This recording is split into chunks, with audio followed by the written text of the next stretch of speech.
to all of us. For Judy's memorial, this was my first visit here, and it's a privilege to be here in Vermont. You know, it's especially a privilege to be here with my two loves, my wife Anya and my daughter Sasha. It's different being here from our home. We live in the Virgin Islands, a little island called St. Thomas. At home, we're surrounded by beautiful turquoise ocean, some mountains just like here, but this feels a little more to me like home. Even though I was born in the Virgin Islands, I feel deep roots here. This is some place that I connect with. The New England, not just Vermont, but you know, we also have roots elsewhere, like Massachusetts, other places. Anyway, to bring a little levity, for my daughter, who doesn't necessarily understand the family as much as she should, she actually has more connection to Anya's family in New York. But her sort of association with the Leonard family is our knobby knees, our pointy noses, and the famous gray gap, which is a separation in the front teeth that comes from the Gray family.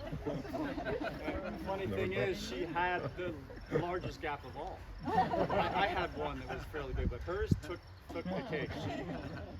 Now I don't know if she misses the gap, but right now she's got a beautiful smile, and I just want her to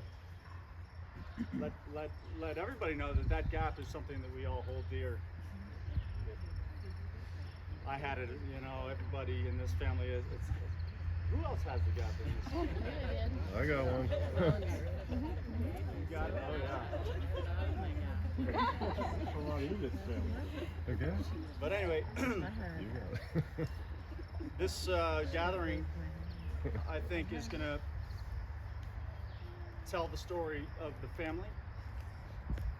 It'll sort of weave this beautiful tapestry that we've come to know, and hopefully it'll bring some deeper meaning to the younger generations like my daughter. So a few words about my aunts, Anne and Phyllis. One word comes to mind, elegance. They truly embodied that word. Their manners, their kindness, their nobility are all just beautiful qualities that I remember. I'll go off script for a little longer, but I always have to remember their partners, Michael and Ralph. They were just two beautiful souls, and I always associate their relationships with those beautiful men. As far as Anne is concerned, she, in my mind, was she represented Edith the most. I always remember Anne as a spitting image of moms. We actually got to know each other very well from their many trips to the Virgin Islands. They had an annual trip, Anne and Michael, and stayed at my mother's house there, and they were just part of our family. And I think, you know, I fondly remember them just being active in our family. Anne would always go off on her little adventures and paint these amazing watercolors. Michael, he was always so just full of life. He would go hiking with me, play tennis.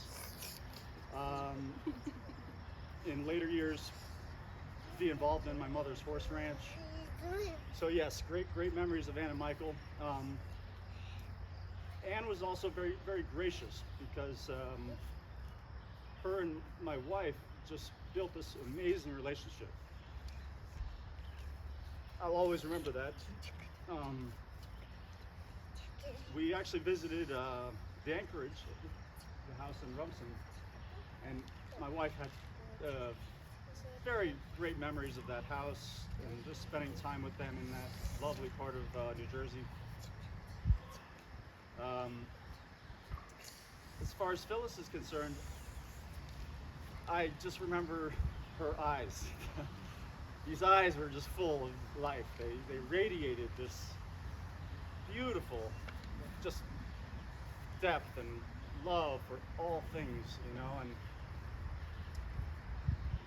a lot of you may know that I spent a lot of time in Marion as a kid. I was born and raised in St. Thomas, but spent all my summers in Marion. And one of the places that I remember most is the house that Phyllis and Ralph lived in. I believe it was the Captain Hadley house? Yeah. Is that what it is? On Front Street?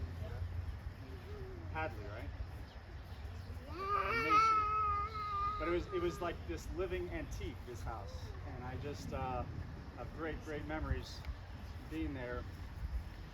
And I also want to mention that my father, after my parents divorced, he moved to Marion full time. And one of the things that I remember most is him developing this great relationship with Phyllis and Ralph. And I believe they really helped him through those challenging times.